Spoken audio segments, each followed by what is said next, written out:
What's up, guys, and welcome back to the Newcastle United Career Mode Series, Season 2, Episode 2. This episode is definitely going to get crazy because we not only have a game against Chelsea and Spurs, but we also finish off the month with a game against Southampton right before closing the summer transfer window. So, yeah, I think without much further ado, we should just jump right into that Chelsea game. Yeah, so let's go. Alright, so I am fielding pretty much the same team as we used against our last match versus Everton, except Tuanzebe gets the start over Chiellini just because Chiellini just lacked a bit of pace, so I did put Chiellini on the bench so he can come on if I'm not loving Tuanzebe, but I just prefer Tuanzebe right now because of the pace, but Chiellini is still a great option to have. He's pretty much like tied with Tuanzebe for getting that first team spot right now, so I'm pretty much just testing each center back out and see if they can earn their place. Here is the Chelsea side, and that looks like one of the best Chelsea sides that I've seen in a while, honestly. Except for that defensive line, it's a little iffy with those fullbacks. Thiago Silva and Zuma are both really good center backs. Kepa and goal is solid, but their midfield and attack is really, really good. Morata moving back to Chelsea after being at Atletico Madrid, I guess, with Willian and Christian Pulisic and Kovacic and Jorginho along with Conte in that midfield. That's a really good Chelsea side. But yeah, let's just try to get the 3 points against them, I guess. Rodrigo is keeping the ball well. Couple skill moves. Gets tackled and fouled badly outside the box. And we will have a left-footed free kick coming up very soon. Will Jorginho get a card for this? Yes, he will. Alright, interesting. That could benefit us. He might get a red card later on in the match, but yeah, not the best challenge. Alright, we're taking this one with Edinson Cavani, I guess, because we don't seem to have any good free kick takers that are left-footed. I don't think I put enough power on that, but we're just going to try it anyways. Yeah, not the best free kick from Cavani, but yeah, he was the best option we had. Oh, St. Maximin slips this one through for Rodrigo. Rodrigo with a beautiful goal to open our account, to open his account for Newcastle United, as that is his first goal in a Newcastle United shirt. It was a beautiful pass from St. Maximin to squeeze it through the Chelsea defenders, and Rodrigo with a top-class finish as he puts it right in the top bins. Wow, nice shot from Rodrigo, and we take the lead here at Stamford Bridge, 1-0 Newcastle United. Oh, St. Maximin sees Urzi. Here goes Urzi now, back to St. Maximin. St. Maximin takes a shot and it's in off the post. We're playing some beautiful football right here. That was a great link-up play from St. Maximin and Urzi. I was trying to find Edinson Cavani, but he just wasn't open enough to get the ball, so I ended up cutting it back to St. Maximin instead. But nice link-up play between the two of them, and that is a very nice goal. Good finish from St. Maximin as well. 2-0. Let's go, guys. We are keeping our reputation as the giant killers. Good skills from Rodrigo. Here goes Rodrigo still. St. Maximin getting held up a little bit by the Chelsea defender. Oh, he gets tackled there from behind, and it's a penalty for Newcastle United and a chance to make it 3-0 before the halftime whistle itself. So I'm assuming Edinson Cavani is going to be taking this penalty. Let's find out. And yes, it is Edinson Cavani, our new signing, taking this penalty. I'm going to go in the top right corner, not going to switch up the direction at all. And that's a beautiful penalty scored by Cavani. And Rodrigo is not the only one in this game who got his first goal for Newcastle United, as Edinson Cavani opens his bank account for us. Oh, I see St. Maximin making a good run. It's a great run from St. Maximin. Can he apply the finishing touch? He can, as St. Maximin buries this one past Kepa. I'm going to go celebrate right in front of the Chelsea fans. And it is now 4-0 against Chelsea. They looked like they had a good side when we looked at their lineup, but I guess we also got to remember this is a lot of the Chelsea players that were in this team last season when they finished in like 9th or 10th place. So, yeah, something is definitely going wrong at Chelsea, but they should probably figure it out pretty soon, or they're going to be looking at the relegation zone in a few seasons. Oh, Cavani somehow holds off the Chelsea defenders. Here goes Cavani now. Cavani, oh my goodness, that attack was all Cavani, literally. That was such a nice attack. And that's not a nice celebration. I don't know what even is that. But wow, somehow Cavani held off that Chelsea defender, squeezed through, put the ball through to St. Maximin. St. Maximin with a nice chop pass back to him, and a simple one-time finish for Cavani. Cavani has had a really good game. I don't know why all the players are playing so well away from home, when at home they were pretty poor. But I guess they needed just a little more time to get used to exactly what I wanted from them, and this is definitely it. 5-0 against Chelsea. Wow. And that is the end of the match here. Oh, an away game against Chelsea, and I could not have asked for anything more. St. Maximin with a brace, Edinson Cavani with a brace. Like, wow. St. Maximin as well. He got 2 assists, I think. 2 assists and 2 goals for St. Maximin. Definitely the man of the match. Slow day at the office for Chelsea is right. Wow, that was honestly one of the best games that we've had in this entire series, and I don't know what Chelsea are doing. They need to step things up pretty soon. Oh yeah, of course, and then Rodrigo scoring. I did forget to mention that as well. That was a beautiful goal there at the beginning of the game to get things started, and yeah, great performance. Yeah, that was by far our best performance in this series ever, I'm pretty sure. I don't know if I've ever gotten a career mode game where every single player finished with an overall rating over 8. Like, that's crazy. Even the goalkeeper, Dubravka, got over an 8.0 rating. That's insane. And then, of course, St. Maximin picking up man of the match with a 10 out of 10 rating, 2 goals, and as well as 2 assists. So, yeah. Great game all around. Our last scouting report from Spain has just come in, and thank God we actually finally got some decent players. A couple of these 2 guys right here, both 15 years old, both have potential 70 to 94. They look pretty promising, so I am going to sign both of them. And yeah, I guess we'll now assign our scout a new country to go to. So I have decided to send our scout to Argentina because why not? Argentina has definitely produced some top talent throughout the years. Who knows? Maybe if we send him here, we'll pick up the next Leo Messi. But yeah, I guess we'll see what he brings back for us.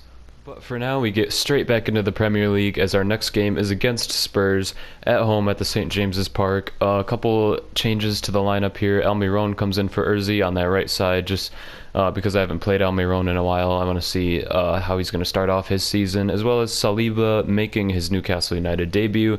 I feel like we just kind of owe him that because he's been waiting for his debut and he's been messaging me about it and stuff. So yeah, why not? And here is the Spurs side that we are up against. They have finally moved Fernandinho back up to the midfield instead of playing at center back, which they usually do, because it looks like they signed Nastasic, I guess. And then their fullbacks, they signed Luke Shaw and Isla. I don't even know who that is. And as well as they sold Lucas Moura, I think, to Atletico Madrid in the last transfer window. So they have Marlos on the right side. This Spurs side kind of looks not too great, but can't always judge a book by its cover. But I mean, just by judging it by its cover, it does not look too good. But they had a very good side last time we played them, if you remember, at the end of season 1, and we absolutely hammered them when they were when they had hopes to win the Premier League title last year. So maybe they could be looking for a little bit of revenge. So we definitely got to be on our toes. Oh, St. Maximin slides this through for Cavani. Cavani shoots at Lloris. He's offside anyways. Spurs have definitely put up a fight in this first half. Oh, Son chipping it over my defense now, and Kane takes a shot. Dubravka comes up big. That was the first opportunity, really, of either side. Oh, wow, that was really close. Good save from Dubravka, and Son with the flicks over my defender. That was insane. Oh, Luke Shaw with a dangerous challenge on Almiron. Looks like he could be getting a yellow card, and he does. We've been getting a lot of players to bait. Like, we've been baiting a lot of players and getting them yellow cards a lot, so I don't know if that's a good or a bad thing, but anyways, Luke Shaw with a reckless challenge gets punished for it. So it is halftime, and Urzi is coming on for Almiron because of his pace pretty much, and Almiron really didn't provide much in that first half, but yeah, hopefully Urzi can get us something out of this game. Alright, I've decided to switch up the formation at the last second to see if we can get anything out of this game, but honestly, this game has had like next to no chances going either way, so at this point I'm just hoping for the best. Cavani comes off, I switch up the formation so now there's only one striker, and Camavinga makes his debut against Spurs. Let's see if he can contribute anything. Oh, I see Phil Foden. Back for Urzi. Urzi takes a shot and it's blocked because Spurs have like 8 defenders just in the box in front of goal. That's like 9 goalies. Oh, St. Maximin sees the run of Urzi. Here goes Urzi now. Urzi on the ball. Can he do something? Urzi shoots. St. Maximin tries to get it on the rebound, but no, there's just so many Spurs players defending. I don't know what to do against this. They're just a wall of them. Oh, that game was so frustrating. Literally, Spurs, every single time we got near the box, it's like every single Spurs player in midfield and defense just ran in front of the goal. Like, they didn't even care about defending, like man marking or anything. They all just ran and blocked the goal with their bodies. Like, every single shot I had, I think, was blocked. So annoying. And we had so many close opportunities as well, but it was just because there was like two to four Spurs players on a single one of my players every single time we had an opportunity to score. Frustrating 0-0 draw, but we're used to those. Just wanted to pause here real quick to show you guys all the training sessions in case you're interested in that, but also mainly just to show you how much youth talent we have in the squad right now. Like, all these players are like 23 and under, and they're all so good. We got Phillips, of course, from the academy. Camavinga we've signed, like the 17-year-old Martinelli, Rodrigo, Urzi. They're all like just coming out of like being teenagers, and like half of them are starting for us. It's pretty crazy. Alright guys, you know what time it is. It is that time of the year again where the Europa Leagues and the Champions Leagues groups come out. So yeah, I'm not gonna read this big article, but I am gonna show you guys our group and who we have in it. You can read the article if you want. Pause your screen or something, and you can see the teams. But Newcastle United kickoff UEFA Europa League campaign against Galatasaray SK. So yeah, we definitely know for sure Galatasaray are in there. So let's go check out our group. Okay, so we did get placed in Group A with Galatasaray and 2 other teams that I do not feel like pronouncing the names of. So you can try your best to pronounce those. I'm not. So yeah, I feel like we should be heavy favorites to win this group and top it easily. So yeah, Galatasaray probably will come in second place. They're probably the second best team in there. But I'm gonna flip through and show you guys the other groups real quick. So we got AC Milan and Lille and a couple other teams. I'll probably basically start listing off the top 2 of these groups because those are like the well-known teams. So we got Wolfsburg and Sporting CP, Basel and Rosenborg in there too. Real Betis, we know that they're very good. Well, maybe you don't. I do though. Then KAA Ghent and a couple other teams. AS Monaco, PSV, Olympiacos, all solid teams. Roma, definitely know that they're a good team. Anderlecht, and a couple other teams in Group F. Group G is Olympique Marseille, AZ, Rangers, and Warzawa. And Group H is Athletic Club Bilbao, Slavia Praha, Feyenoord, and FCSB. And Group I, Leicester City. They actually had to go through a bunch of qualification rounds to even get to the group stage, so that could have been us if we had dropped points and they overtook us last season at the end there. So yeah, and we could have easily not made it through the qualification and dropped out of the Europa League itself before it even started. So glad that didn't happen. Atalanta and Schalke in Group J with a couple other teams. Group K, Sevilla and Hoffenheim along with a couple others. And Group L is Arsenal, Stade Rennais, and AEK Athens with another team at the bottom, which again you can pronounce if you want to. So I feel like we do have actually a decent chance of making it a long way through. Arsenal, Sevilla probably, maybe Leicester City, and Roma possibly, Real Betis possibly, AC Milan, all kind of favorites to make it far in this what is this? Competition. That's the word I was looking for. So yeah, definitely going to be interesting to see how those games shape out. However, right now our primary focus is set on the Premier League as we have another match against Southampton away from home. So yeah, let's just jump right into it. No major changes to the lineup. To our strongest lineup, I mean, from the last lineup, Urzi comes back in, who's now 79 rated, and Twanzebe comes back in instead of Saliba. Saliba had a decent match in that last game, but I really want to use him as like a squad depth and a backup center back behind Chiellini and Twanzebe. Oh, Modric slipping this one in through for Cavani. Does he have the pace? I don't think he does, so I'm going to cut this one back to Phil Foden. Phil Foden backheels this for St. Maximin, but the Southampton defender did so well to get over to St. Maximin in time. I thought I had way more time than that. That's my fault. Oh, I see Phil Foden now making a great run, and the Southampton keeper gets a touch on it, but you cannot stop Phil Foden as he does the classic bite the wrist celebration. And oh wow, that was a nice first time finish from Phil Foden. Good ball in from St. Maximin too. St. Maximin's had a great episode so far. He's getting assists and goals like consistently. He's definitely my player of the episode so far. Let me know what you guys think about that in the comments section. But nice goal from Phil Foden as we take the lead against Southampton 1-0. Alright, we do have a free kick here from distance, taking this with Edinson Cavani. Can he curl this one in? Edinson Cavani! And that was actually super close. That was way closer than I thought it would be. He just needed to curl it a little more and keep it lower, just a tiny bit. Definitely not a bad free kick though. That's a terrible angle for the replay, but oh man, you can go back and rewind it if you want to see it again. Well, Cavani slips this one through for Phil Foden. Will Phil Foden get a brace against Southampton? Of course he will. He's Phil Foden, and Phil Foden would never miss an opportunity like that. We are 2-0 up against Southampton now, courtesy of that man right there once again, carrying us. I don't know why our form away from home is like so much better than our form at home. It's kind of embarrassing. I would like to give our fans a little bit of something. Here comes Southampton now. They're looking really dangerous. It's great play from Southampton. I don't know where all my defenders were, but whatever.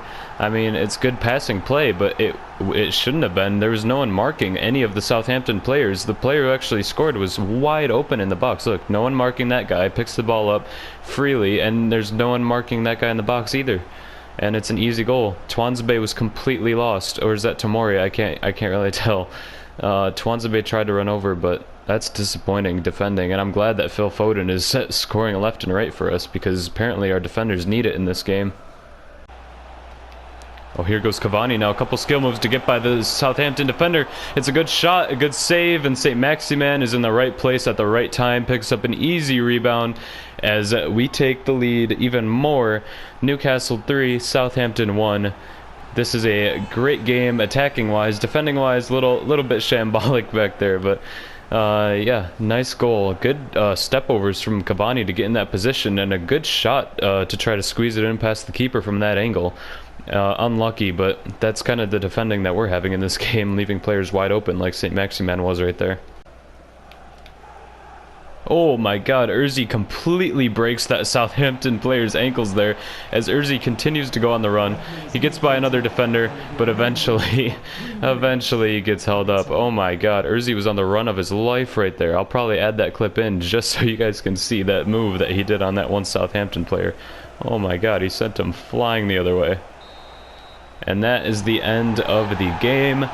Newcastle 3, Southampton 1. A very convincing performance. Attacking-wise, Phil Foden was definitely this game's man of the match.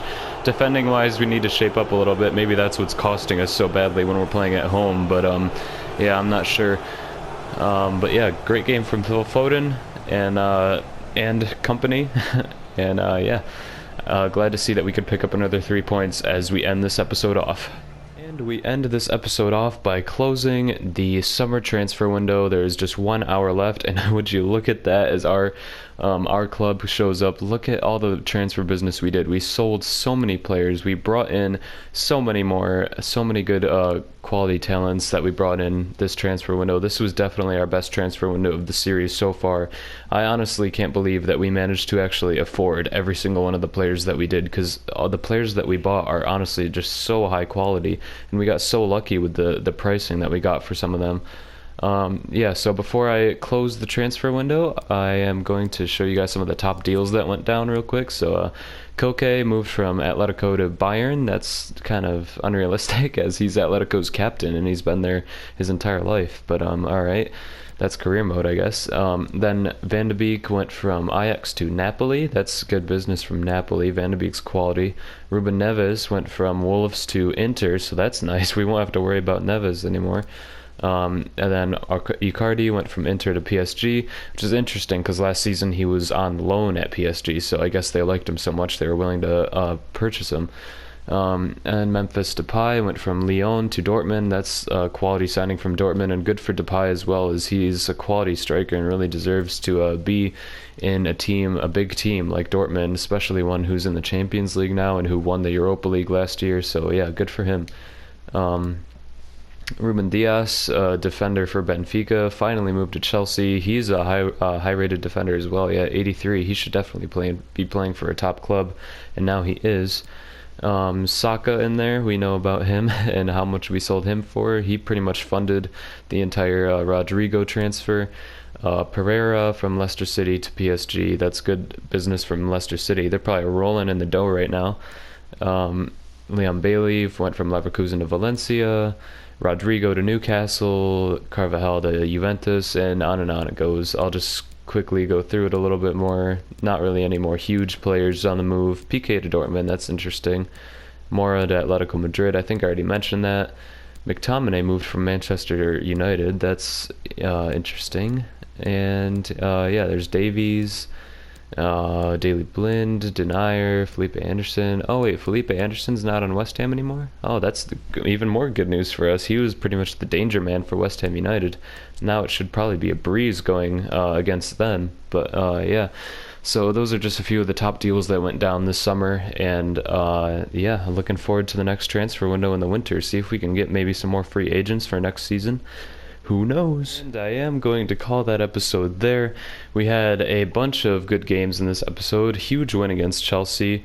Big win against Southampton as well. Frustrating game against Spurs, but what are you going to do? So next episode is going to be very exciting as we have a match against West Ham at home, as well as our UEFA Europa League first game in the group stage. That is something I'm super excited for. That is like a landmark game in this series. Newcastle United's first European game. Let's go. That'll be really fun. As well as Burnley, a team that I despise.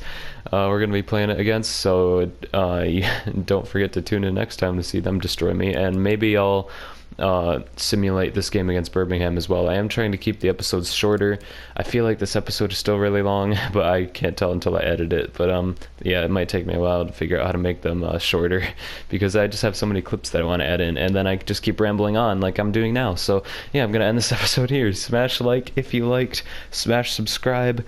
I almost said if you're floorgang, but only a couple people will get that joke. So yeah, smash subscribe if you want to, and I will see you all in the next video. Goodbye.